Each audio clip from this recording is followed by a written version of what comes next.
Hey everybody, welcome. This is Calvenn Starre, and you're joining us for our last week in this series, Advancement in Leadership, a webinar training series on the book The Disciplined Leader by John Manning, which is a really great, powerful book on leadership and what lessons it's really recommending for people to understand and get in that perspective to help them build their organizations. And I've taken it from the corporate standpoint, which is what I originally had purchased it for, and also had taken the course years ago.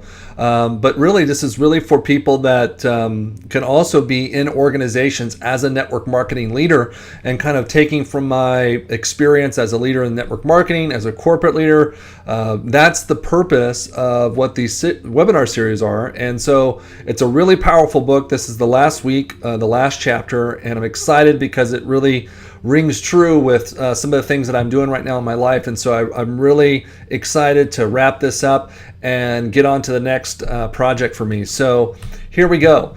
One of the things that we always do when we're doing this webinar series, and I really encourage you that if you're learning new information, if you're going through a process where you're actually investing the time, energy, and money necessary to make yourself better, then integrate the information by repeating it, teaching it. They say that the number one way that you can learn information is to teach it and train it. So that means that you don't need to be perfect, that you don't need to be an expert at something in order to go out there and teach and train people that are open to it.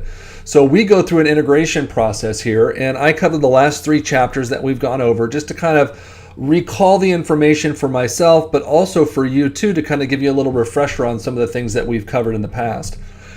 Chapter 49 was keeping customers in the crosshairs of decision making is a powerful lesson for anybody that is running an organization, a team, a company. It doesn't matter what it is. Because what it's saying here in this book is that when you're making big decisions, when you're calling upon things and really looking at what you're going to do next in a company or for your team or for whoever, really make sure that you keep your customers in the crosshairs, meaning that they're there and you're witnessing them and you're taking their perspective. One of the subjects are the examples that he gave in the book itself is like he has a company that actually put a chair and labeled it customers in board meetings so that people, even though customers weren't there in the board meeting, they were obviously recognized as being there. And so that's just a lot, because a lot of times it's just perspective. It's just an awareness of who and what you're doing and what you're doing it for. A lot of times, a lot of companies, a lot of people lose sight of why they first initially started something or why they got into something. And so you've got to just keep reminding yourself, but this is about the customers. This is about being able to help and serve other people. Chapter 50 was always about know your competition.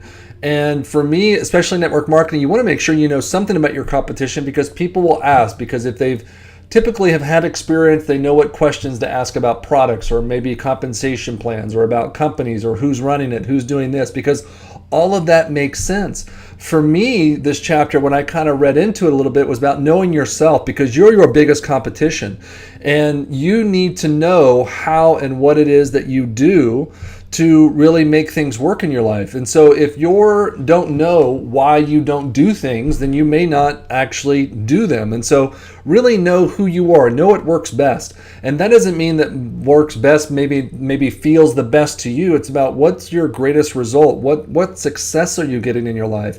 And that will allow you to kind of go, okay, this is what I do. Like for me, like before I get on these webinars, I've kind of switched things up a little bit to kind of get me in that mode and that flow of life of just talking with people and brainstorming ideas and listening to audios and writing and reading and all these things to kind of get me in that space of making a difference in people's lives, because that's what this is about. This isn't about necessarily the masses, because it's an advancement in leadership. Now, would I love for the masses to be able to take this information in this book and these webinar series and utilize it? Absolutely. But I know that only the successful people are the ones that are going places, are actually going to take the information and actually listen. Everybody else is too busy, right? So look at that about yourself, because if you are that person that struggles, then you need to look at and ask yourself, do I need to take a break? Do I need to slow things down a little bit? Because that's the only way that you're ever going to get to know yourself. Now, chapter 51, keep ethics strong. This is huge because you know what? The fact of it is that when people are making more money than they've ever made or having more power than they've ever had, 9 times out of 10, they're going to mismanage it that first time. They're going to completely stumble. They're going to completely fall.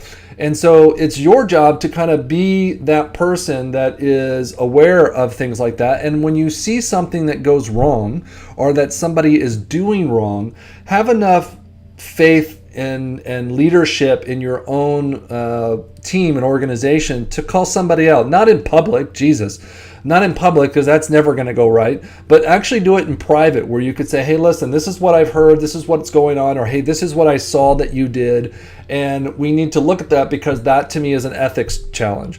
And just let people know, and then let them express, let them feel it, let them express what they need to express. And maybe there was a legitimate reason, because everybody makes mistakes, everybody does something wrong. It's about really uncovering those and finding out why to help them get on the right path again and make sure that they don't fall to that again. So keep ethics really strong or things will get out of hand. And it's so quick to get out of hand for a lot of people when they got that power or that popularity and they start doing things that they shouldn't be doing.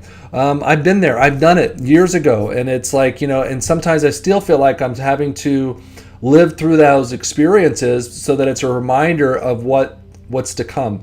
Because I don't want to make the same mistakes again in my life. I don't want you to make the same mistakes again in your life. And so that's why we always have to work together to keep our ethics strong. Now, let's get into some quotes about giving back, because I love taking quotes and kind of just listening to the universe, so to speak, when I look up stuff online and I go, okay, this doesn't resonate, this resonates. So this first one is by Paul Stanley, and it says, when you're in the position to have gotten so much, the gift at this point is giving back. And I was watching another series on Showtime called Billions, and there was a great episode because he's one of these really, really wealthy guys, but he actually, there's other people that are even more wealthy. And it's fascinating because one of the guys calls up and he's like, if you truly want to fill this void in your life that, you can't fill, it's the only way to do that is by giving back. And I understand it from that standpoint of like, we do so much to become more successful. We want more. And that's a natural progression through success, is the idea of wanting more and experiencing more. And then also too, but what's most important, I was listening to Wayne Dyer the other day talking about how, after he found that he had cancer and, could potentially be dying, he went out and started giving one day, just got a couple $1,000s and $50 bills, went to Union Station, I think it was, in New York, and started giving away $50 bills and just embracing people that were homeless and were struggling. And he said it was the most alive he ever felt. And that is what we're talking about here. When you give back because you can, that's the reason and purpose of that. And I'll tell you this next quote's by me, because I've been really thinking about this and this idea, and obviously listening to Wayne and his inspiration. And I say, giving back is not about how successful you are or how much money you have. It is about taking responsibility of being on this journey together and seeing yourself and others. So that's powerful for me, because you know what, the fact of it is, and I was watching and just watching my thoughts, which is a really powerful exercise. And when I started to realize that everybody that was out there in my life, or even outside when I was driving down the highway the other day to go to Costco, I was realizing, you know what, everybody is just like me. They're all on this journey together. We're all doing the same things. We're all looking to expand, to express, to go through all of these things for ourselves. And you know what, we're all the same. There's nobody that's different. There's nobody that's here on the planet doing something different than what we're all doing. And so giving back to me is really about supporting that process, because I know that in supporting the process, I'm supporting myself and I'm supporting others, which is what we all have to do. It's when you start to cut people out or not appreciate them or not value them, that's when everything begins to fall apart. And if you want to stay in that great space, that great vibration, then you have to stay in that space of giving back at all times. It doesn't mean that, like I said, you don't have to be giving money back. but you could be giving back a source of inspiration or an idea. One of the other guys that I'm listening to and reading about is James Altucher, and it's about giving people ideas, writing down 10 ideas a day and sharing those with people, and not caring about whether or not you're going to get compensated or not, but just giving those ideas. And I had somebody reach out to me that's starting a network marketing company that I thought I'd never hear from, and I said, hey, listen, I'm under non-compete. I can't really do anything for you, but I can consult with you. Just can help you do it with all the recruiting and stuff. And he's like, yeah, absolutely. So it's like, I'm going to give back something, and I don't know if it's going to be of value to him, or if I don't know if he's going to want to place value on that. I don't care, because I want to give back in that way. So let's get into this. Number one, are you grateful? Are you grateful? Because being grateful is nothing more than a habit, a behavioral style is what John says in this book. And it's, when you start thinking about it, it's true. And I just started a 90-day transformation course online with a group of people. And one of the things I watched today on this live webinar call was, he talked about smoking cigarettes because people go, oh, it totally relaxes me. And he took this lady right there live. I mean, this is all of us. And there's, several hundred people that are on the call. And we're watching her, and he's like, go act like you're grabbing a cigarette and do this, walk through this process. And you could see that she was kind of uptight at first, and then she started to walk through the process of actually like taking the cigarette, lighting it, and sitting there. And then you just saw everything about her demeanor completely changed and shifted. And he was like, how do you feel now? She goes, man, I just feel so good. And he's like, but there's no cigarette. And she's like, oh my gosh, wow. And she didn't realize it, but it was like that process was a habit. It was that habit of doing the certain things with the cigarette and taking the deep breath and going through this process that actually gave her what she said she smoked for, which was that whole like relaxation thing. So being grateful is the same thing. It's nothing more than a habit. It's a behavior. So what he says in the book, though, is that it's also a position, a mindset, a value, an attitude, and a choice. And I would agree with that. Because you know what? You could be grateful for traffic and say that I'm so grateful that I had this opportunity to be here, and maybe something was going to happen to me if I wasn't going to get caught in this traffic, or you could be ungrateful about the traffic. It's up to you. Like yesterday, I was in a really great space, and somebody was just being really slow. There's this old man driving down, and I could tell that he was lost because literally he went one left, and then he turned his blinker to go right, and then he was going to go left again, and literally he finally turned right. And instead of being like, come on, I've done that before, I just sat there and went, hey, it's totally okay. I know that everything is happening for a reason, and everything's going to be perfect, and once he finds his way, then I'll be able to continue on my own way. And then this morning, it happened again when I was taking my son to school, and we're running a little bit late just because he was running late, but I got caught up in it. And I remember this person in front of me pulled up to the stop sign. There's like nobody there, and they're like checking Facebook, and I'm just like, and then I was like, okay, everything will be fine. Everything is going to be great. Right? So we have to remind ourselves, and that's the same way that we have to do with gratitude. Most importantly, being grateful can be a positive influence to others by giving back. That's the key here when we're talking about doing this in a leadership role and a responsibility to work with other people. It's to help influence others, to give them that idea, to lead by example. As the leader goes, so does the rest of the group. If your group is not doing what they need to do, and they're not successful, and they're not doing what they need to do, chances are you're not doing what you need to do. Right? When you give back, it builds pride in you and your organization, fueling inspiration for yourself and others. That's what giving back does when you're doing it with people and you're experiencing that process. It's fueling more, because the more you give, the more you want to continue to give. You don't ever want to be in the position of not being able to give, right? So it gives everyone a breath of fresh air and more meaning to what they were already doing. So not only are you going to be able to cultivate something that's already happening, you're going to be able to enhance that. Because when you add more meaning to what you're doing, it puts a pep in your step. It makes things lively. And it's been really cool, because I'll give you a quick story because I got to go pick up my son here. But the one thing that he was always a year behind, and sometimes I thought he was 2 years behind. And so I got him in the school. We're going through, and the teacher said, "Well, he's doing fine. Why don't you just bump him up, because he's getting to that point where it's going to be a really big difference." And so we bumped him up like a full year, and he's been away. He hasn't been in like school. And I was like, okay. And so here he is. And yesterday he tries to play this joke on me. He hands me his cell phone. He goes, I know I've got all F's, Dad, and I know you're going to take my phone away, so here it is. And I was just like, okay, whatever. Right. And then he couldn't contain himself because he'd gotten his report card back, and he got like one or two A's, the rest B's, and like one C. And, he was just excited because it felt good and it had meaning again. And I think it was because he's never really been pushed to or allowed to be have that opportunity to actually give of his own effort in school. I know I'm going for a stretch here, but I really feel it's compelling here, is that, he was actually able to give back on his own accord. And because of that, he got great results. And he felt pride with that. He felt like a sense of meaning. In fact, he actually just texted me earlier today and said, hey, can you ask my tutor to come and help? And now he's taking responsibility on certain things for him to, do even better. So it's like there's a lot there when you start to understand about giving back and allowing other people to give back. So that's why we're talking about this, about leadership, because you're going to inspire other people to give back. It is a surefire way of building a stronger organization. So here are some ways your organization can give back. Be an internal champion. Look for small ways to give back within your organization. So we were talking about outside of it and doing stuff like that, but what about within your team, within your organization? Getting people to pay it forward right there within your organization can be the most powerful, because when you're helping other team members are coming together as a team, it creates even more for everybody involved. Then, number two is another way, is get your team involved. A team building strategy by getting your team involved in a worthwhile cause. Teams that work together tend to stick together.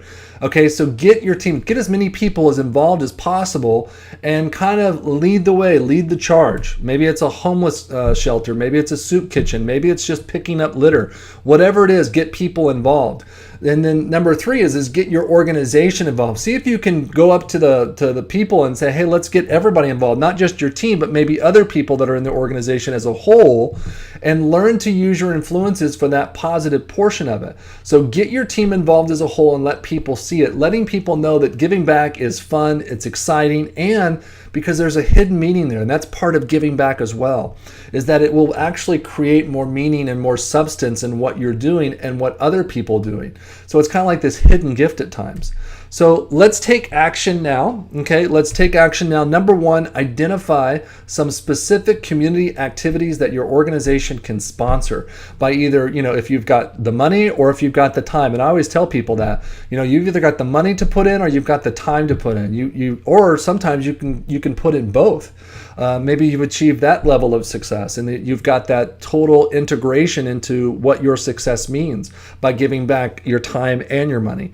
Number two, look for opportunities to create community involvement directly with your organization or team. So be on the lookout or help somebody become more on purpose and allow them to go find some opportunities. Like if your company's having an event, why not go in a day early and have your team do something locally there and then share it with everybody at that event about the things that you were able to do and the stories that you had and the connections that you made and the good feelings that came from it. That's going to be huge. All right. And then number three, reinforce and remain accountable to your commitment. Highlight on your team website or personal website how you and your team are supporting the community and giving back, because it will make a difference in people and who you are. It will show people who you are and what you're about, and not just a picture, like, hey, we did this, but actually a story, or just letting people know what you did, what was more involved in the process, because we've all become kind of numb by this whole Facebook thing where it's like, you see pictures of people at this event and that event, but really start sharing the story about what came from that event and what you learned and what you became a part of. In fact, in this transformational thing that I'm doing right now, I'm starting to share within the Facebook community of this 90-day transformation, and it's powerful because I've always been the one like, oh, I'm already in the spotlight a lot. I speak a lot on stage. I do my thing. I'm doing calls. I'm doing webinars. I don't want to be that person, but I realize, we all have a gift, and our gift is our perspective. And so I'm encouraging you to share that perspective with people, because you don't know who it's going to help. You only can just know that it's helping someone. So that's going to be our wrap up for week 52. Now, I want you to follow this YouTube channel by clicking the subscribe button, as well as me on Facebook and Twitter. You can find me at Calvenn. It's just Calvenn. And you can follow me there. Follow me on YouTube. I'll be posting a few webinars here and there. I'm not going to launch out on the next 52 weeks right now because I'm working on something that's going to be really great and really powerful that you'll be able to get into and really work on that leadership skill that you want to work on, or maybe it's something that you want to break through on, and so there's going to be a lot of that. There's a potential training there, and I'm also working on a book right now that's coming out, so it's like that's where I'm going, and I was committed to finishing this, and I'm really excited that I did because it's been phenomenal. And I want you to pay it forward by leaving a comment below on what you're most grateful for in your life and what you learned from this webinar. Thank you and congratulations this time. I'm grateful for your leadership. Showing up is the first step. Completion, though, is the biggest step. I really appreciate you, and I'm looking forward to our journey together. And thank you so much. I will see you when I see you.